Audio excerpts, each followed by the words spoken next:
And as soon as the show ends, he bursts in, carrying his dirty potted plant. And he forces it into my arms, and he's emotional, nearly on the verge of tears.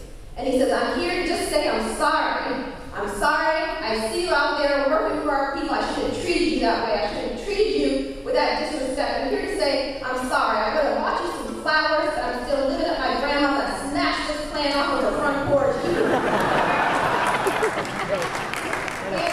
Anthony the plant turns around and runs away. I chase after him. He jumps into a big beat-down car and disappears.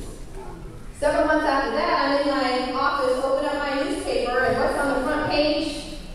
The Oakland Riders police scandal is broken. It turns out that a gang of officers, otherwise known as the Drug Task Force, had been roaming his neighborhood, planting drugs on people, beating suspects up, and who was identified as the main officer, but the officer he had identified to me as having planted drugs on him and beat him up and his friend. And that's when the light bulb in my head finally started to go on, and I said to myself, he's right about me. I am no better than the police. And that was the beginning of my journey of listening more carefully to the stories of people cycling in and out of prison, and also doing an enormous amount of research to try to understand why it was that we hadn't been able to find one young black man in his neighborhood that hadn't gotten to yet. What was really going on? And what I learned over those years blew my mind. I discovered that most of what I thought I knew about the criminal justice system was sheer myth. Here are the facts, a few of the facts I uncovered in the course of my work that I described in the book. More African American adults are under correctional control today, in prison or jail, on probation or parole, than were enslaved in 1850, a decade before the Civil War began. In 2004, more black men were disenfranchised than in 1870. The year the 15th Amendment was ratified, prohibiting laws that deny the right to vote explicitly on the basis of race. Now, of course, during the Jim Crow era, poll taxes and literacy tests operated to keep black votes from the polls. Well, today, felon disenfranchisement laws accomplish what poll taxes and literacy tests ultimately could not. And today, a black child born today has less of a chance of being raised by both parents than a black child born during slavery. Now, this is due in large part to the mass incarceration of black men. There was an interesting article published in The Economist magazine about this not too long ago, entitled How the Mass Incarceration of Black Men Harms Black Women. And in the article it described that the majority of black women in the United States, including about 70% of black professional women, are unmarried.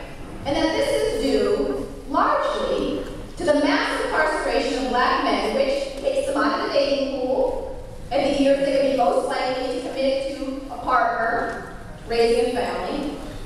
But what's worse is that by branding them criminals and felons, they're rendered permanently unemployable in the legal job market for the most part, virtually guaranteeing that most of them will cycle in and out of prison, sometimes for the rest of their lives.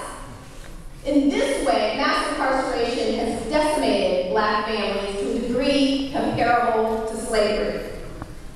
Now, in some major urban areas, more than half of working-age African Americans of working age have criminal records and are thus subject to legalized discrimination for the rest of their lives. Let me correct that. More than half of working-age black men in many urban areas have criminal records and are thus subject to legalized discrimination for the rest of their lives. These men are part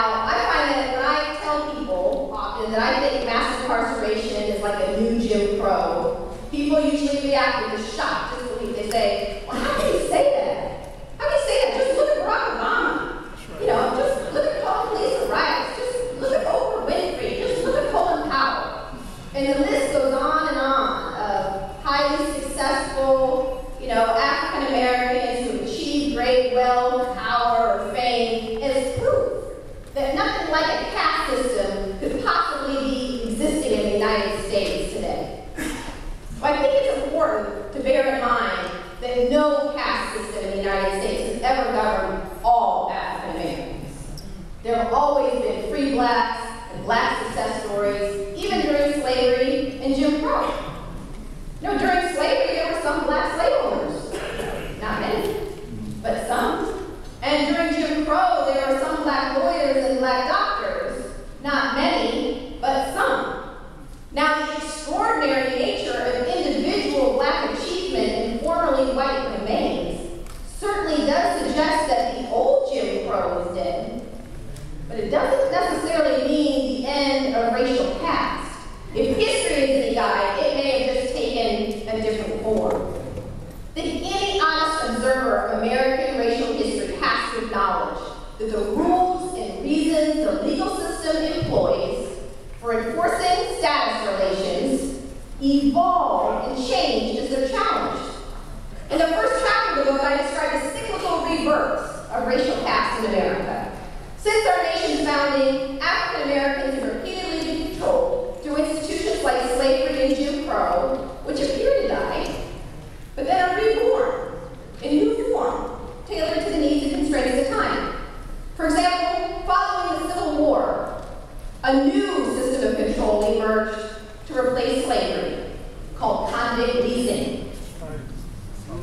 Many people don't realize that after the Civil War, black men were arrested en masse. It was our nation's first prison boom. They were arrested for extremely minor crimes like loitering and vagrancy. They were arrested, sent to prison, and then leased to plantations. Sometimes very plantations from which they had been freed or their parents had been freed. Now, the idea was that they were supposed to earn their freedom, but the catch was they could never earn enough to pay back the plantation owner the cost of their food, clothing, or shelter to the plantation owner's satisfaction, and so they were effectively re-enslaved, sometimes for the rest of their lives. Douglas Blackman has written an excellent book about this phenomenon called Slavery by Another Name, about the rebirth of slavery in the South following the Civil War.